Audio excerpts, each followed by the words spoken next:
নমস্কার বন্ধুরা, Rina's cooking with নেচারে আপনাদের সবাইকে স্বাগত। চলে এসেছি আজকে এই রেসিপি নিয়ে। আজকে এই রেসিপি নিরামিষ অমলেট কারি তৈরি করে দেখাবো। কিভাবে এই অমলেট কারিটা তৈরি করছি সেই রেসিপিটা তোমাদের সঙ্গে শেয়ার করব। প্রথম থেকে শেষ অবধি ভিডিওটা দেখতে থাকো, আশা করছি তোমাদের ভালো লাগবে। এইভাবে একবার নিরামিষ অমলেট কারিটা বানিয়ে দেখো, দারুণ স্বাদের হয় খেতে। চলো তাহলে রেসিপিটা শুরু করা যাক। সরষের তেল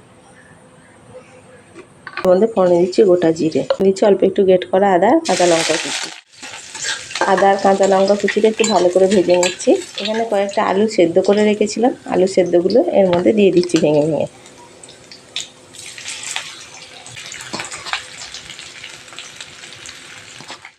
আলুটা দিয়ে তেলের মধ্যে একটু নাড়িয়ে নেবো।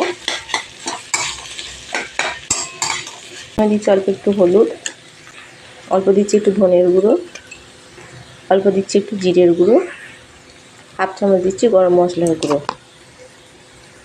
পরিমাণ মতো দিচ্ছি নুন। সব কিছু খুব ভালো করে একসঙ্গে মিশিয়ে নেব। বেশ কিছুটা পনির নিয়েছি, একটা গ্রেটার নিয়েছি, গ্রেটারের সাহায্যে পনিরটা একটু গ্রেট করে দেব।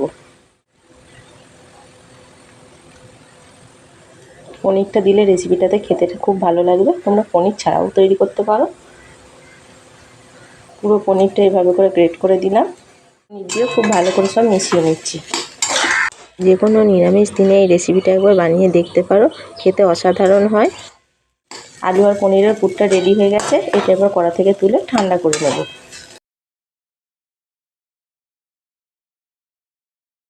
পুরোটা ঢেলে নিয়েছি, পুরটা এবার ঠান্ডা করে নেব। এখানে বেশ কয়েকটা আমি পাঁপড় নিয়ে নিয়েছি, যে গোল পাঁপড়গুলো হয় সেই পাঁপড়গুলো নিয়েছি। এই পাঁপড়গুলো জলের মধ্যে ভিজিয়ে নেব, 2 পিঠ ভিজিয়ে নেব।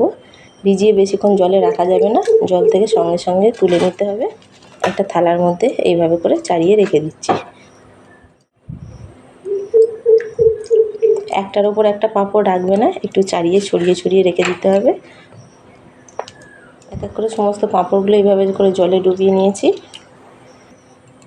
যে পুরটা রেখেছিলাম, পুরটা ঠান্ডা হয়ে গেছে। একটা করে পাঁপড় এইভাবে নেব, কিছুটা পুর এইভাবে করে মাঝখানটায় দিয়ে দেব।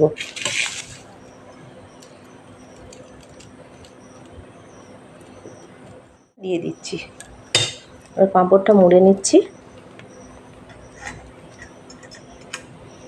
তুমি এইভাবে ফোল্ড করলাম, এইভাবে ফোল্ড করছি। এইভাবে ফোল্ড করে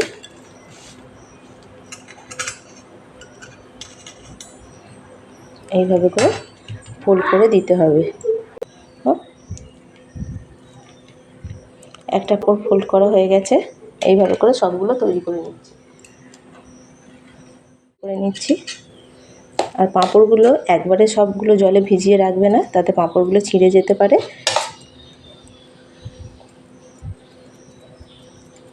একে ফোল্ড করে দিলাম প্রথমে।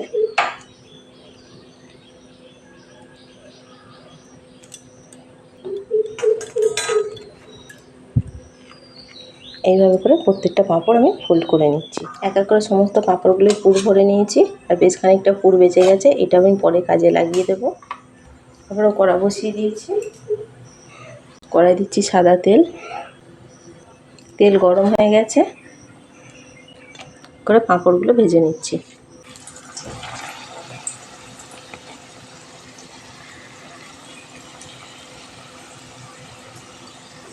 দুটো তিনটে করে করে পাঁপড়গুলো ভেজে নিচ্ছি।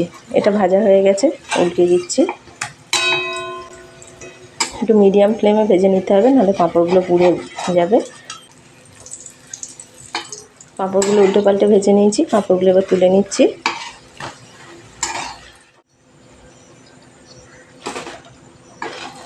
এরকমভাবে বাকি পাঁপড়গুলো ভেজে নেব।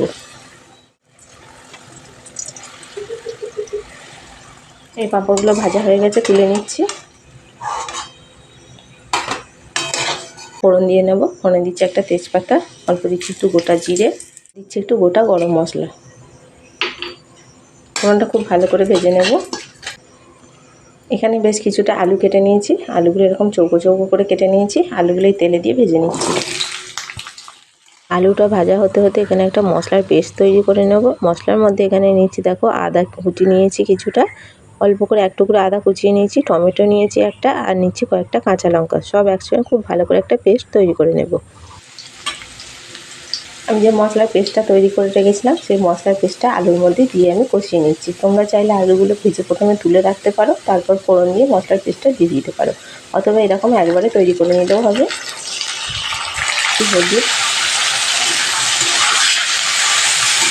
অল্প দিচ্ছি ধনের গুঁড়ো, অল্প দেবো জিরের গুঁড়ো, এর জন্য দিচ্ছি এখানে কাশ্মীরি লঙ্কার গুঁড়ো। আমি লঙ্কার গুঁড়ো দিলাম না, কাঁচা লঙ্কা পেস্ট করে দিয়েছি।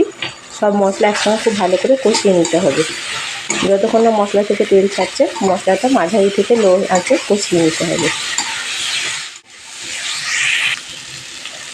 মশলার বাটিটা দিয়ে অল্প দিচ্ছি একটু জল,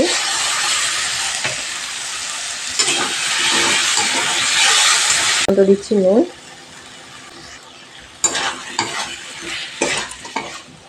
ঢাকা দিয়ে দিচ্ছি। ঢাকা দিয়ে মশলাটা ভালো করে কষিয়ে নিচ্ছি।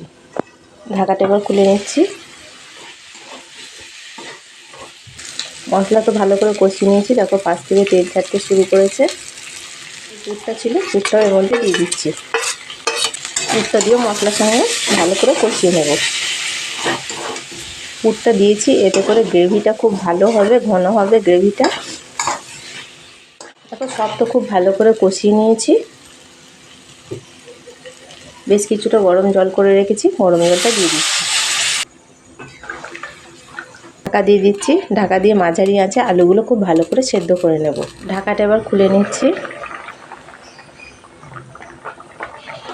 আলু সেদ্ধ হয়ে গেছে, ওগুলো দিয়ে দিচ্ছি।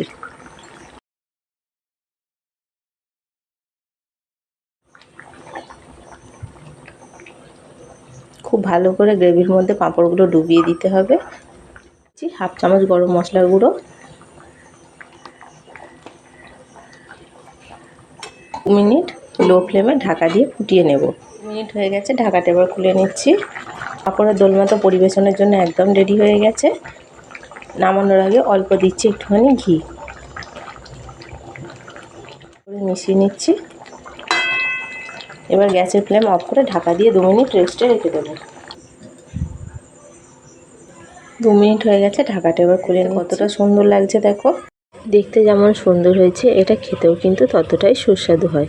যে কোনো নিরামিষ দিনে এই রেসিপিটা একবার বানিয়ে খেয়ে দেখতে পারো। ভাত বা রুটি পরোটার সঙ্গে খেতে তো দারুণ লাগে, আর কাউকে না বললে কেউ এটা বুঝতে পারবে না যে নিরামিষ তরকারি।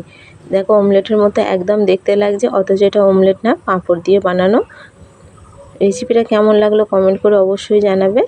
রেসিপিটা ভালো লাগলে একটা লাইক কমেন্ট শেয়ার করো, আর চ্যানেলে নতুন বন্ধু হয়ে থাকলে চ্যানেলটা সাবস্ক্রাইব করার অনুরোধ রইল। পাশে থাকা বেল আইকনটা অবশ্যই প্রেস করে দেবে। আমার চ্যানেলে নতুন কোনো ভিডিও আপলোড করলে ভিডিও নোটিফিকেশান সবার আগে তোমাদের কাছে পৌঁছে যাবে।